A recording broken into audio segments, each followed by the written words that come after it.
Let's go make a killing. All right. Welcome to the Las Vegas Football Contest Show. 10 to the 5 to the 4, play one, touchdown! The sharpest football contest show in the land. I'll take the action. My Birds, Benjamin Franklin's team, favored by 1.5 points. I'll give you 3 more. You're now riding shotgun with 2 former contest winners in Brady, Kannon and James Salinas. And getting a former player's perspective with 9-year NFL veteran Mike Pritchard. Let's go! As they guide you through strategy, process, and your contest picks each and every week of the season. I do like the idea of a parlay. Now here's your host, Brady Kannon. Welcome in, everybody. It is the Las Vegas Football Contest Show. It is week 12 in the NFL, episode 14 of season 2. My goodness, we're coming down the stretch here. The leaves have changed colors. The weather is colder. The holidays are right around the corner. Crunch time is upon us in NFL contest season for sure. Let's take a look at what happened in week 11. The consensus in both Circa Sports Million and the Westgate Las Vegas SuperContest went 2-3. Another below average week for the consensus plays. They're currently hitting at 40%, 44, 65 and 1 combined in the 2 contests. Knock on wood, for the second straight week in a row, we went 4-1. Good stuff in both contests for the Las Vegas Football Contest Show team. Survivor, not a whole lot of carnage. 8 remaining entries still alive in Super Survivor over at the Westgate. 6 remaining entries still alive in Circa Grandissimo. And only 61 entries took it on the chin in week 11 in Circa Survivor, the Atlanta Falcons. The guilty party there knocking out a few people with their outright loss to the Carolina Panthers. 939 entries remain in Circa Survivor. And we'll get into this later on, but some very interesting remaining entries as far as people having multiple entries left in Circa Survivor. We'll get to that when we get to the Survivor portion of the show. Gentlemen, let's start at the top of the board. James, I'll begin with you. And hey, it kind of feels like the Bears and the Packers. Oh, wait, it's Aaron Rodgers and the Steelers. Soldier Field. The Steelers visiting the Bears. The Bears, a 2.5-point favorite, James. Bears leading the lead in takeaways and turnover differential. Who would have thought that? It's still not a good defense, and this is a team that continues to find ways to win late in games. And I think the one thing you look at last week, thought that game was lost late against Minnesota, and then a massive kick return, great special teams play that they set up to be able to get themselves down in a field goal range and win that game in Minnesota on the road. I think the one thing with that, Pritch, is that starts to build confidence for a young coach and a young team, finding ways to win, even though it's been kind of ugly at times. And you kind of look back and think, how the hell do they win these games? The turnover differential, for one, can they continue to sustain that, especially leading the league with 15 interceptions of those takeaways? And you know, right now we don't know the status of what it's going to look like for Aaron Rodgers. Yes, it's his left hand, but yes, he's also an older guy. So those things, he already didn't want to get hit in this league coming into it for the last few seasons, hasn't wanted to get hit. We've seen it with some of these older quarterbacks trying to just endure and sustain being out there on the field and knowing, hey, throw the ball away, live to play another down, live to play another series, but not knowing the status with Aaron Rodgers here and the way that the Bears now are playing with a lot of confidence, Pritch. I'm not feeling comfortable trying to pick a side right now as of this taping of where we're at right now on Friday morning. I don't know where to go with this. How do you feel?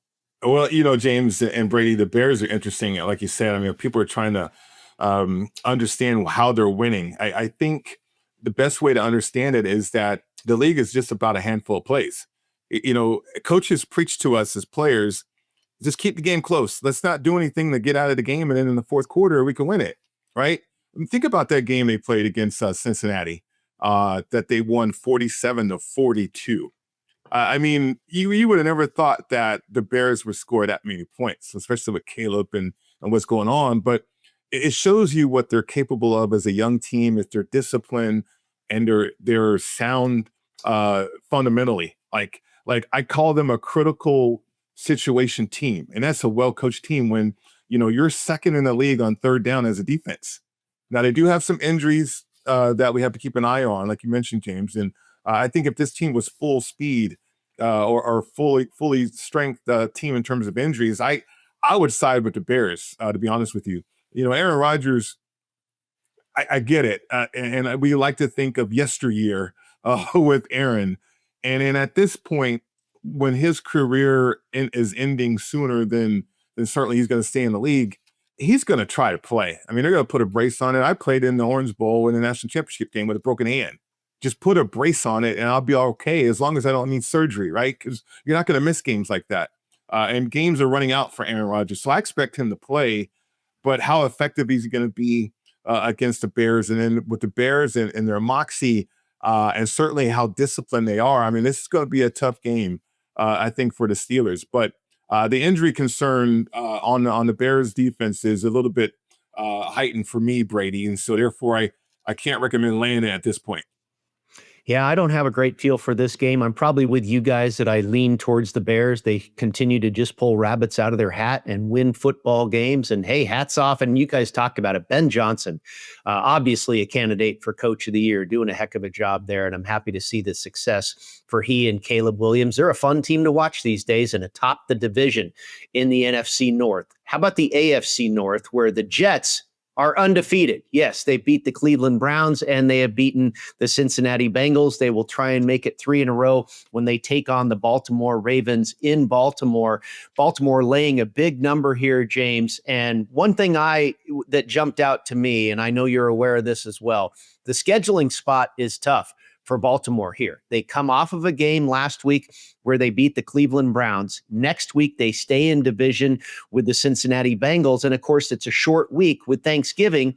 And then after that, it's Pittsburgh and the Bengals again. So it's a massive division sandwich here with the lowly Jets sitting in between.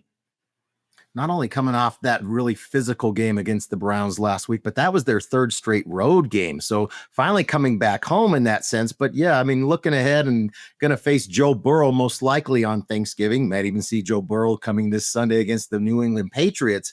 More to go with that one later in the show. But I think here, 13.5, this is a hungry Jets team. The one thing, it's a bad football team. They traded away a lot of talent, got a lot of injuries, but they're going to move on from Fields. And now it's going to be Tyrod Taylor. And at least from the fact that Tyrod Taylor is going to see a lot of different fronts. We saw that last week against Shador being confused and really being unprepared from the coaching standpoint, getting him in there in that second half due to the injury and having to step in there. Well, I think with Tyrod, you're not going to be able to confuse him as much. This is a long-standing veteran. He's going to recognize what's up the line of scrimmage. And this is a hungry Jets team that I think is going to show up and going to compete. I don't know how much effort and energy and emotion we're going to see from the Ravens in this matchup versus what we saw last week in that physical contest against the Cleveland Browns.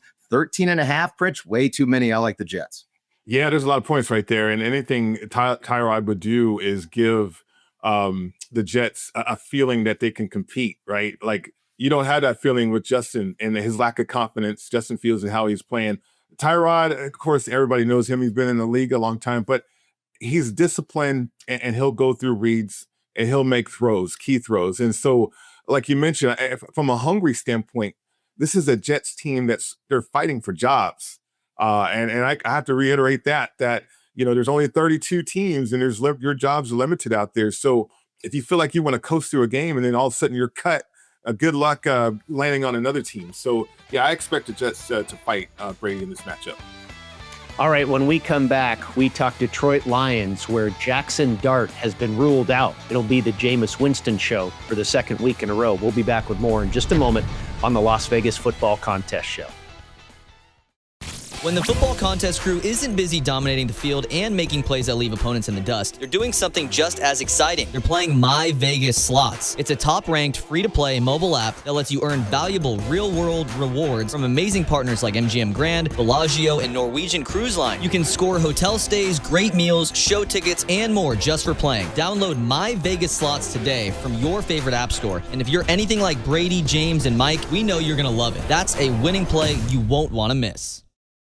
Want to gamble like the pros? At LasVegasAdvisor.com, you'll find the world's best how-to books, software, and strategy cards featuring blackjack, poker, video poker, and of course, sports betting, including the Stanford Wong Classic Sharp Sports Betting. Don't forget LVA's Member Rewards coupon book, offering discounts on dining and entertainment, including a buy one, get one for the awesome lobster buffet at the Palms, and more than $700 in gambling-free play, match play, and bonus offers. Up your gambling game today at LasVegasAdvisor.com.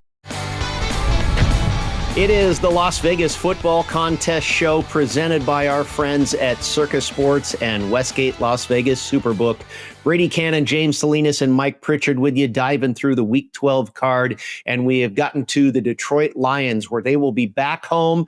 We know, off of a loss, a perfect 13-0 against the spread when they are in that situation. And this week's whipping boy, the New York Giants, Jackson Dart, still in concussion protocol. He will not get the start. It'll be Jameis Winston. It's a big number here, Mike. It's 10 in the contest, but yet in the live market, we have seen this move out to as high as 13. You have to believe the Lions are going to be a popular pick this week, Mike.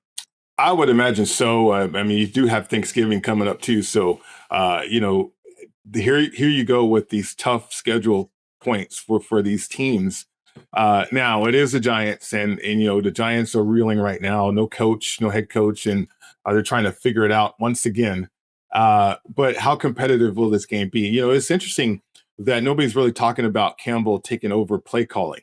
Remember, I thought everything was okay with Ben Johnson moving on to Chicago, and all of a sudden now Dan Campbell's calling plays. So that's different, right? There was a meeting at some point along the way where, okay, I'm going to take over play calling because I don't like what we're doing, or we're just not consistent, and they're not. When you look at games that they played trying to run the football, we know that the Lions want to run the football. 98 yards against the Chiefs, 164 against the Bucks, right? 65 against the Vikings, over 200 yards against Washington, and just 74 yards rushing last week against the Eagles. So, now I get it. The defenses that they're playing and facing, they're gearing up and they're good enough to kind of neutralize the running game. Are the Giants? No. So just by the math and just by looking at the schedule, the Lions are due for a big game rushing the football in this one, in my opinion. And I think they're going to get creative that way. And I think they're going to get really, really physical, even though they play another game coming up on Thanksgiving. So the Lions, it is a big number. They're going to be one of those games, one of those teams where they want to take it out on the Giants and maybe rev it up as they get ready for the Packers there on Thanksgiving as well. James, what do you think? This is the contest strategy game. I mean, considering the fact that in both Circa and the SuperContest, the number is 10 in favor of the Lions. Now, like you just talked about, Brady, in the live market here on Friday is 13, with that news coming out that Jackson Dart is not going to play. When's the last time a rookie quarterback has moved the line 3 points? I mean, is that more an indication of Jameis Winston? We know how he's a gunslinger. We know he's going to take chances. He's got nothing to lose, and he's going to make some big plays over the top. And he's also going to give some points away and turn the ball over to Detroit. My concern with this one is not only from the contest strategy of we're trying to figure out where we're at in the quarterly, in particular for Circa, right? We're sitting here 8-2. We've got a number of folks ahead of us, but at least we're in the mix here. But what we don't want to do is just jump on the consensus and keep having the common plays of the consensus to not really find any way to move up within those standings in this quarterly. So to me, for this one, I think this is going to be a top consensus play with the Lions. And I don't think from that strategy, playing these contests in particular for the quarterly here, Brady, that we play this game. I think it's a stay away. Yeah, it is definitely an interesting spot, and you are spot on about this being definitely a game theory contest strategy game here with the line movement. I like the Lions from the jump, and now laying 13, I'd probably still lay it, but we'll see if it makes our card. I'm talking personal plays versus your contest plays, and we know there's a difference there. You'll probably have a lot of contest theory with this next game as well, and that is the New England Patriots visiting the Cincinnati Bengals, where it's possible we will see Joe Burrow, the return of JB at QB for Cincinnati. Is it going to be Joe Burrow or Joe Flacco? We've seen the line movement come towards the Bengals here, despite Jamar Chase being suspended for this game, James. This is really interesting, and it does, in my heart of hearts, feel like a tough spot for New England. It is a tough spot for New England, although they do have the extra rest, having played last Thursday against the Jets. So I think here, having that time to prepare and be ready to go, I don't think the Patriots in a position where they're playing above and beyond expectations coming into the season. And this is a team now that has kind of the path to be the 1 seed in the AFC for the playoffs. Who would have thought that preseason? I definitely didn't. They've not so much overachieved, but what a job by Vrabel to get this team galvanized and really rallying. And I think that's the one thing that we see each and every week. They come and bring it every week. There's not a lot of flat spots. Early in the season, they had to work through it, lost to the Raiders. I'm sure they look back at that game as like, how the hell did we lose to that team on opening day? But they've had to work themselves through, finding ways to find their identity. And they definitely found that here. So maybe this is a spot where they are motivated to see Burrow on the field. We'll see. Right now, Brady, just as we're sitting here right now this Friday morning, I'm seeing numbers tick back up in favor of New England. I see a couple of 7s and a lot of juice towards New England at 6.5. So maybe there's been some reports about Burrow maybe not participating in practice today. It's still early, not sure yet, but I think that's where for this contest play, I think it's we're talking contest strategy. If this is the closing line value, folks, and seeing what that number is, they're looking at taking the Bengals. If it does drop and it is confirmed that Burrow plays, then maybe that's the opposite play and lay it with New England in the contest, Bridge. Yeah, even if he does play, you wonder how rusty he's going to be, right? This is a situation where Burrow sat out a long time. Now he's used to sitting out. He's been injured often in his career, but no Jamar Chase. I mean, that is a big, big miss when you can't run the ball and you don't really have a lot of threats offensively. The thing about Vrabel, which you can always appreciate, at least I do, and I saw this up close and personal about how blue collar he is, right? And how humble he will make that locker room. They are on a run, though. They have won so many games in a row. You wonder, are they going to stub their toe and have a bad game at some point? And this could be one of those situations. But the blue-collar approach and the fact that they can run the ball, control the line of scrimmage, make high-percentage throws for Drake May, that's making the game easy for the Patriots at this point. I was trying to find a way how the Bengals could make it more difficult. Maybe Burrow in the game gives them juice and that standpoint. But, I mean, the Patriots, they just have their head down going about their business. And, the rust factor is something that's giving me pause here with the Bengals as well from a contest standpoint. Yep, I understand that wholeheartedly, Mike. And, you keep waiting for these Patriots to stub their toe. It has not happened. And who knows, maybe it won't. We'll be back with some more as we make our way through the Week 12 card right here on the Las Vegas Football Contest Show. Las Vegas isn't just a place to play, it's a great place to live. Louis Payon with Magenta Real Estate is a trusted 5-star real estate professional who's called Vegas home for over 3 decades. Whether you're looking to buy or sell, Louis will guide you every step of the way with proven strategies that deliver results. Call Louis today at 702-849-7160. That's 702-849-7160. Louis Payon is the official realtor of the Las Vegas Football Contest Show.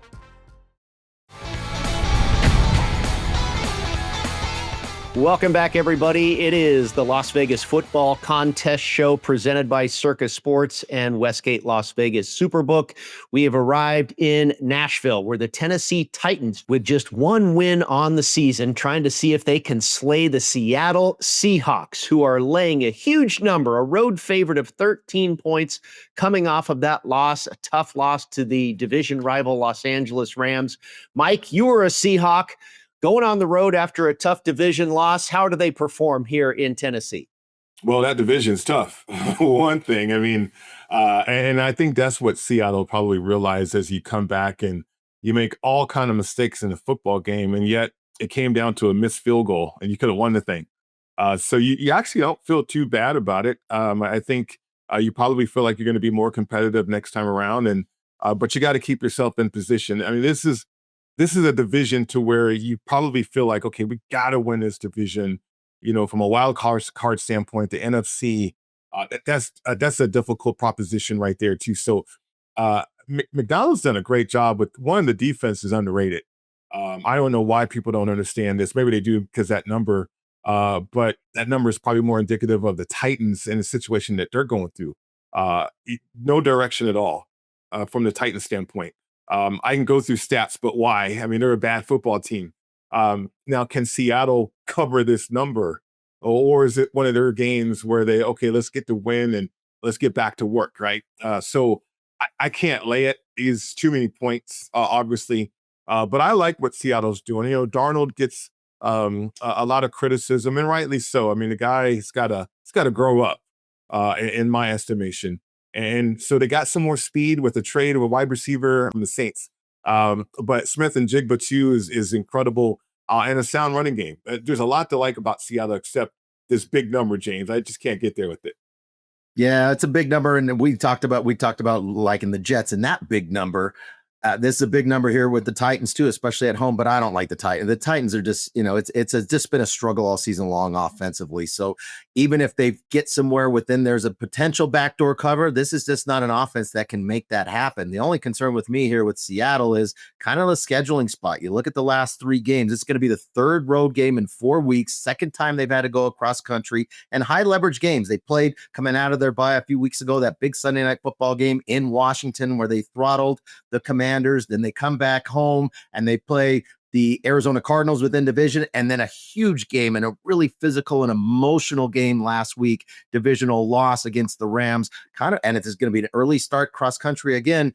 I know it's contest play, so it's not going to make the contest card for me. Although if I'm betting this game, I kind of like Titans plus the 7.5 in the first half. Just saying, I guess kind of think it's going to be a slow starting game for Seattle, but eventually the second half, Tennessee will find ways to turn the ball over, shorten the field for Seattle, and they probably do cover, Brady, but probably not a play on my contest card. Yep, I think that all makes a lot of sense. This next game, NFC North division game, and the Packers will have 2 division games in a row.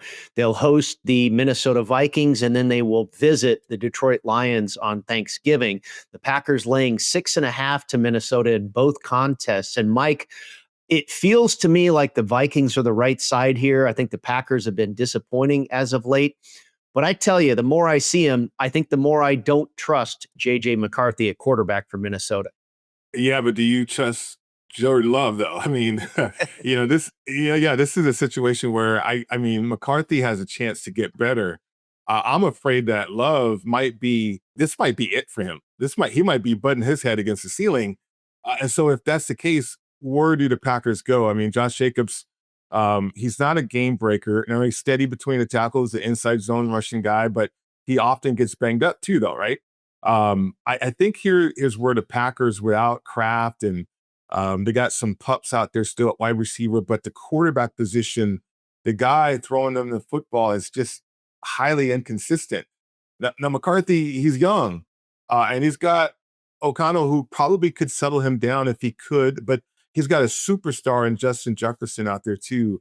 And Justin, I mean, quietly having a solid year, not a spectacular year, but a solid year. So it's a divisional game.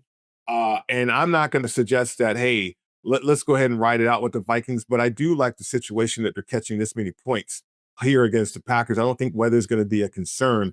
Familiarity is everything. Flores and what he can do defensively against that offense too. I'm attracted to that side of the ball as well for the Vikings. When we come back, we will talk about a big game happening at Arrowhead Stadium. The Chiefs, reeling off of a loss to the Denver Broncos, will host the red-hot Indianapolis Colts. What do we do with that one? We'll talk some Survivor strategy as well when we return on the Las Vegas Football Contest Show. Want to enter the biggest and best football contests in Las Vegas? Look no further than footballcontest.com to get the info you need to succeed. Covering Circa Million, Circa Survivor, Grandissimo, and every super contest at the Westgate SuperBook. Reserve the most trusted proxy service in the business now at footballcontest.com. Maddie and Tony have been leaders in the industry for 20 years. They submit your picks while you focus on picking winners. Experience matters. Go with the pros at footballcontest.com and start winning now. We thank everybody out there for tuning in to the Las Vegas Football Contest Show, presented by Circa Sports and Westgate Las Vegas SuperBook. Check us out online. Everything you need to find, where you find us online, the podcast, the picks, everything is right there at footballcontestshow.com. Survivor talk. And gentlemen, I have some very interesting numbers here for you as it pertains to Circa Survivor. There are 939 entries left. 118 people have 2 or more entries remaining. 29 people have 3 or more entries remaining. 12 people have 4 or more entries remaining. 1 person has half a dozen entries left, and one person has 10 entries remaining. Wow. Oh my goodness. Yeah. Mike, I know Survivor just baffles your head. What does that do for you? You're sitting there with 10 entries. You're counting your money at this point. Well, I mean, you could be, or you're getting highly nervous. I mean, what am I going to do with all these picks, right? And I don't want to screw it up. Because we've seen this happen in Survivor. A couple of years ago, somebody had 6 entries, and they went all in. I want to say, was it the Lions? And then the Lions ended up losing. And then you have 6 entries, and all of a sudden now you're out the thing. If you have 10 entries, you have a lot of options. I mean, you can go oppo in some games and certainly guarantee yourself to get through. And so that's what you have to do. I mean, get through this weekend, and then next week with the Thanksgiving, Black Friday, certainly, and then the Sunday, you got to go oppo. You got to have at least 5 entries to get through the gauntlet.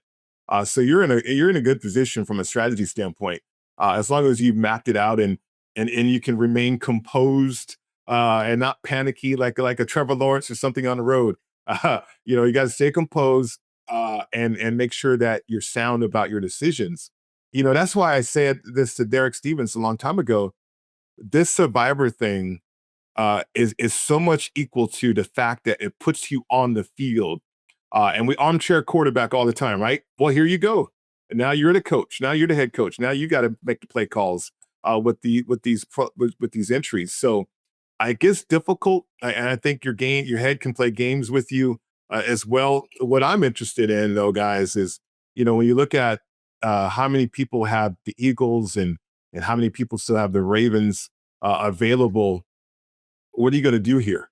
You got the Cowboys on the road if you're the Eagles, and then you look at the Ravens situations too. So for the most part, people with 1 entry or even if you have 2, it really is a difficult decision. But that's what the beauty is of this contest, James. And man, I'm more and more intrigued each and every year of it. Well, you got to look at it. Talk about one with 10 entries. I'm assuming just pretty much probably almost every week just shoving all 10.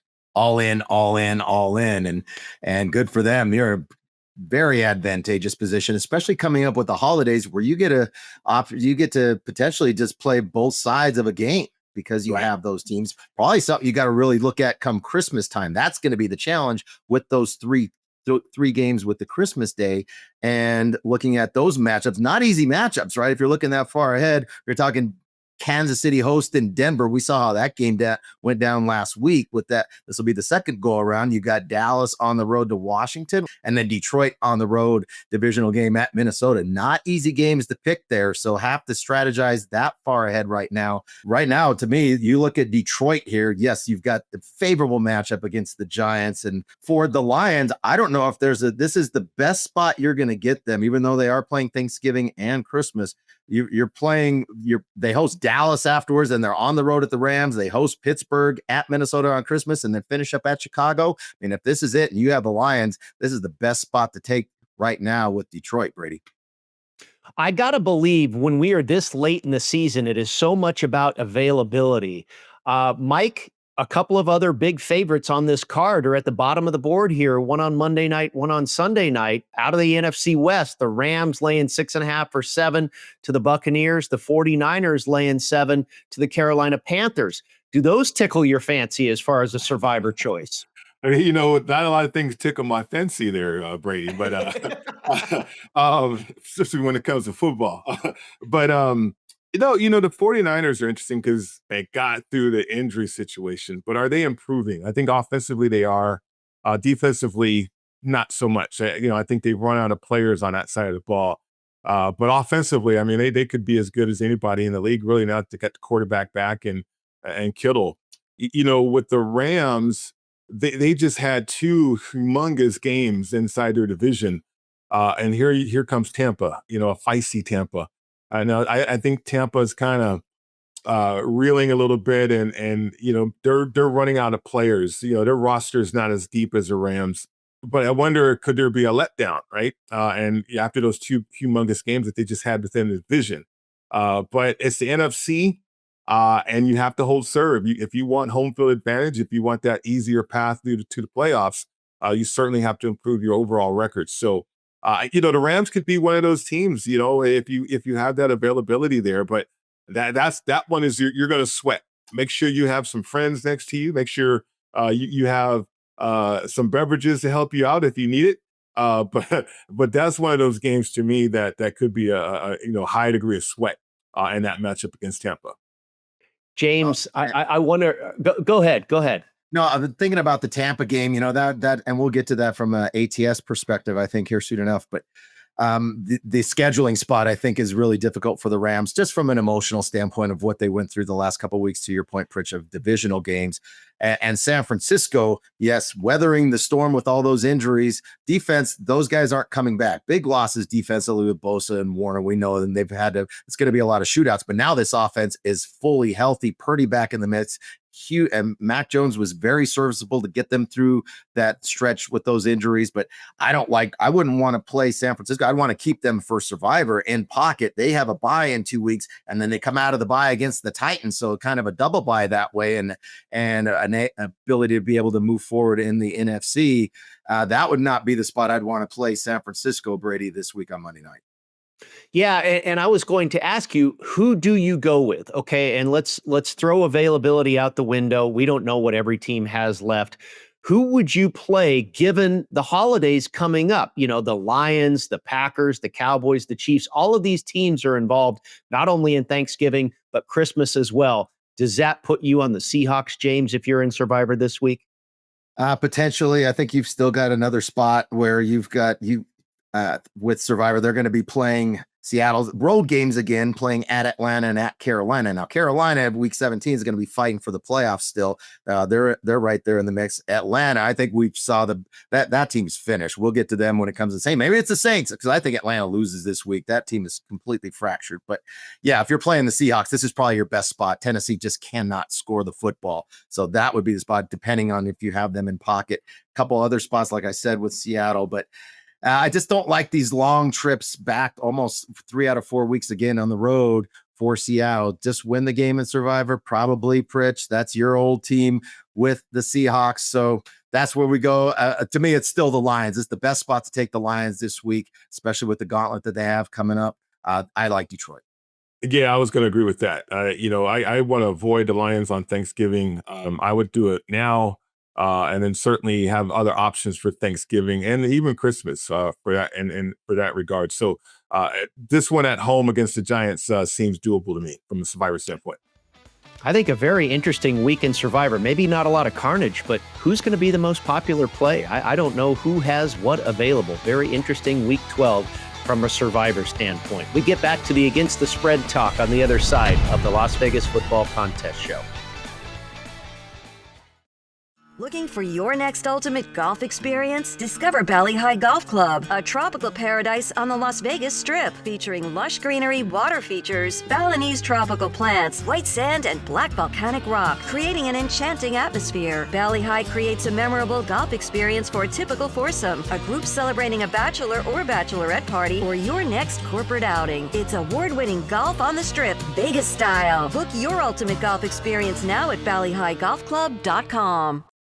Steiner's, a Nevada-style pub, invites you to play the best keno and video poker in Las Vegas. Promos are how we roll, so make the most of your gaming dollars with ongoing promotions, daily free play, bonuses, and more. With a chance to win Knights, Raiders, Aviators tickets, and big money with all those jackpots. It's not only great gaming at Steiner's, it's the 24 awesome rotating draft beers and the best appetizers to match. Steiner's, the Nevada-style pub, with 3 locations across the Vegas Valley. Steiner's, I love this place. I have to believe it is considered the game of the week. Arrowhead Stadium, the Kansas City Chiefs, off of a loss. They will host the Indianapolis Colts, and many people are surprised that they are favored. They're a 3-point favorite in the SuperContest. They are a 3.5-point favorite in the Circa Sports Million. And in the live market, it's basically 3. There really aren't any 3.5s left, and it's a 3 that is very well juiced on its way to 3.5. But again, I believe, James, that the Colts could be a popular play in Circa Sports Million with that hook attached there. This ought to be a dandy. And I tell you what, it's kind of life or death for the Chiefs in this game. If they lose, they could be out of the playoffs in 2025. Hey, everybody has their time, right? And I think we've seen the Chiefs since Mahomes come into the league as a starter for the last 8-9 years, dominate the AFC West, and to a sense, really kind of dominate, or at least be at the top of the leaderboard every year, would go into the Super Bowl to represent the AFC. But everything has its time, and we see where the Chiefs are. No one's played more high-level games and more games to begin with, let alone high-level games, than the Chiefs over that stretch. And, it just looks like not only from a physical standpoint fatigue, but also an emotional standpoint for fatigue. It's just so hard, not only week in and week out, but season in and season out, year in and year out, to just play and sustain at the highest level, because every team that the Chiefs play, they are getting their best shot. And I think that's what the Chiefs are going to get this weekend too. They're going to get the best shot from the Colts here in this matchup. Colts coming off their bye. This is a team that is not just a one-dimensional football team having to run the football. They've been able to find ways to get Jones out of the pocket and make simple throws, getting ahead of the chains, getting ahead of the sticks, making it third and manageable to make easy throws as opposed to having to throw the ball down the field. That's, to me, where this game goes. I think this is going to be a game where the Colts have to rely on that running game. And then on the other side, with the defense for the Colts and Arumo being there, Pritch, we talked about this before with the game plan when he was with Cincinnati, vaulting Cincinnati to that Super Bowl a few years back. How do you feel about this defensive matchup for the Colts going into Arrowhead? Yeah, I mean, first of all, how about the state of Indiana being a mecca of football? When you think about the college Indiana and how good they're playing, and now you got the Colts doing what they're doing. So who had that on their bingo card? But I think you make a move for Sauce Gardner and you kind of change your ways a little bit from an ownership standpoint, even a GM standpoint, when you make a trade like that for this game, knowing that you do have Anarumo as your defensive coordinator, because this game is pivotal for the Colts. Here's the path for victory for the Colts. You look at the stats, and the Chiefs, teams don't run against them because they're scared that if they run the ball against them, if they stuff you, all of a sudden Patrick's going to light you up on the other side. But if you can run the football, like for instance, the Chiefs and rushing attempts are 5th as a defense. Nobody rushes against them. Whereas you have the number 1 rushing team in the National Football League and an offensive line that is highly touted. That's the path for victory, is to contain or control the game with the running game, have your MVP type candidate, JT, run well, and keep Patrick in that offense kind of, guessing a little bit, and certainly trying to up the ante and certainly feel like they have to light up the scoreboard. So that is unsettling, I think, for a team that hasn't found their way. And Andy Reid, after a bye, what did that do? Nothing. So I think this is a different Chiefs game or team, even though they're at home. And I love that fact at home. You're getting 3.5 here for the Colts. And, that seems attractive. Daniel Jones doesn't have to do a lot. And if people are worried about that, I wouldn't worry about that unless the Chiefs find a way to just stop the run, which Brady, I don't think that's likely in this matchup. It's really been the formula to beat the Chiefs in the Patrick Mahomes era. Run the football. And you're exactly right, Mike. Teams are scared to do it because they worry about getting in a shootout. And we've seen how that goes for many teams. But if you run the ball, we've seen that has been the Achilles heel for the Kansas City Chiefs for a number of years. There is no loyalty in the NFL. Last week, we loved the Jacksonville Jaguars. Do we love them this week, James, on the road? Trevor Lawrence, you said he is not trustworthy on the road, Mike. James, what about Jacksonville laying 2.5 on the road in the SuperContest and the full 3 in Circa? This is interesting. Another game where we're talking about, especially quarterly, where we're standing now at 8-2, thinking which games do we don't want to be on the side of the consensus? Are the Jaguars going to be a consensus play laying that 3? I don't know. I'm not really great at gauging where the consensus is going to go, but I know the consensus is not going to be on the Cardinals here. Cardinals really decimated by injuries, putting up some fight, but they're just, they're stringing it together both on both sides of the football. But here, this is kind of where I don't trust the Jaguars now going as the favorite. It's one thing to be those dogs, and they took full advantage of a Chargers offensive line that was completely decimated going into that game in Jacksonville. But now going on the road, across country, non-conference game as a favorite into Arizona. I know there's a banged up team, Mike, but this smells like one of those spots where Arizona comes and still competes and finds a way, not so much to win, but the Jaguars find a way to lose it, because we've seen that plenty from this team on the road this season. Yeah. Then that's it right there for me. How does Jacksonville find a way to lose it? And they should win this game. I think the Arizona Cardinals are one-dimensional. Brissett setting records, but they're one-dimensional. They can only throw the football. They're not that physical. I think Kannon, too, is kind of fighting for his job, because think about what's ahead for the Cardinals. No more Kyler Murray. They're going to go in a different direction. You wonder with that direction, when you don't have a quarterback, where are you going to go? And do you have the head coach in mind already, right? So that writing's on the wall, I think, for a lot of people in that locker room, including coaches. I wonder how they're going to respond to that. But Jacksonville, they just have a propensity to mess it up, especially on the road. And therefore, I mean, that's one of those situations that I would want to avoid there, Brady. James, real quick here. This is one of the screwiest lines I think I've ever seen in my history of betting. The Raiders as a 4-point favorite. I don't know. What do you do with this one, my friend? The Raiders here in Las Vegas laying 4 to Cleveland. The best unit on the field is the Browns defense, and in particular that defensive front. It's a mess of an offensive line for the Raiders. The Raiders laying 4 in a game where points are at a premium. That almost feels like the Raiders are laying 8. Give me the Browns. I know it's Shador. I think the defense for the Browns creates offense, and there's a sense of excitement now with behind this Browns team with Shador getting his first start. Give me the 4 against the Raiders on the road. All right, we'll be back with the Saints and the Falcons, the NFC South, next up here on the Las Vegas Football Contest Show.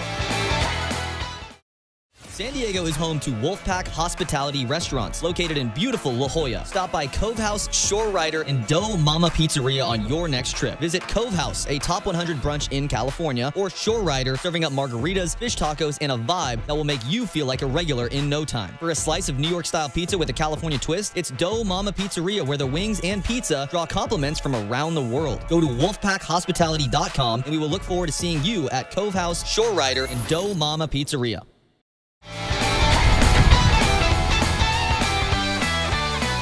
Time to release our picks right here on the Las Vegas Football Contest Show, presented by Circa Sports and the Westgate Las Vegas SuperBook. Brady Kannon, James Salinas, and Mike Pritchard with you in the Super Contest. We are going with the Jets catching 13.5. The Minnesota Vikings getting 6.5. The Arizona Cardinals in the Super Contest getting 2.5. The Saints laying 1.5 to those Falcons, and the Cowboys catching 3.5 at home, hosting Philadelphia. We're going to go with the same 5 selections in the Circa Sports Million.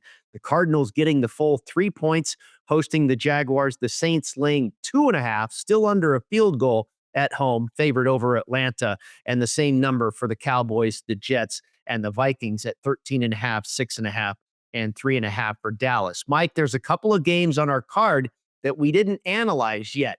And you've been there before for the Saints and the Falcons. Talk about this one, my friend. Yeah, this is a rivalry. I mean, it's city versus city, as well as team versus team. I mean, there's a reason why when the league kind of reformed their divisions, they kept certain teams within the same division. I mean, Atlanta and the Saints have been in that NFC division and that South division. But I remember back when I played, we were in the NFC West. But yet the Saints and the Falcons were still in that thing. This is a rivalry game, and this is a game that's important for the ownership there in New Orleans. So this is one of those focused situations, whereas Atlanta is not focused. I mean, there's questions about Raheem Morris now, and certainly Arthur Blank would want this game too, but this one's in the backyard for the Saints, and I just think the emotion will add that extra energy to propel this young football team, and then defensively as well, because I think the Falcons have lost their way. They are an 11 personnel team, but yet they don't have an 11 personnel quarterback. And certainly, the consistency of that. So can they just rely on a dominant running game and play action?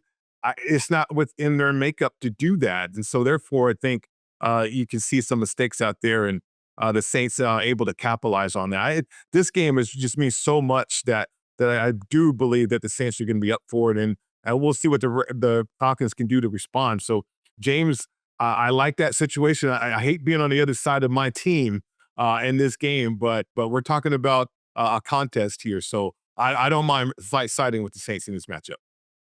Pritch, we bet with our heads, not with our hearts. That's when it comes to just separating that and being objective. Absolutely. I love the Saints in this matchup. Atlanta's just a complete mess and a lot of overhaul coming for that team in the offseason. Talked about rivalries. Here's another big rivalry. It's going to be a fun game, too. It is going to be Philadelphia on the road down in Dallas. And this is a different Dallas team. We know what they're going to do offensively. Even if they're in Vegas and hungover, those receivers can light up any scoreboard. Now you're going to play a Philadelphia team.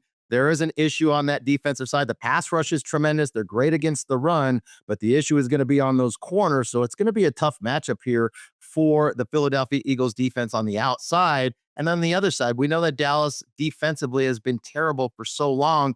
This is as healthy as they've been all season long. They got both starting safeties back in the mix. You got Overshawn coming back from his injury. Now he's out there as a pass rusher. And the trades that they made a couple weeks back for Logan Wilson in the middle, trip fire tackler there for the Dallas Cowboys. And now you have Quentin Williams in the box inside to help stuff that running game as well. And a lot of issues flowing around always week in and week out with this Philadelphia Eagles team. They continue to find ways to win, but it's on the defensive side, Brady, not the offensive side. We're getting 3.5 here. I love the hook here with Dallas. We know that they have the best kicker from long range in the league there in Dallas. As soon as they cross midfield, they've got an automatic 3 points if they want to take it. I like here with the Dallas Cowboys taking that 3.5. I love the hook on our side.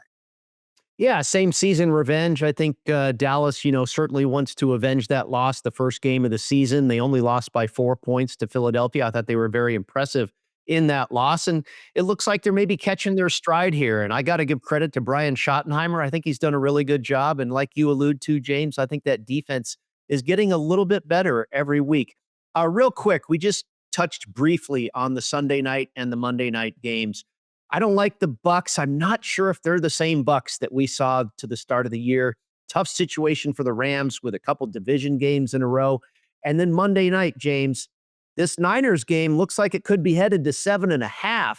And the Panthers, they're a team that's vying for a division title here. Your thoughts on the Monday nighter real quick?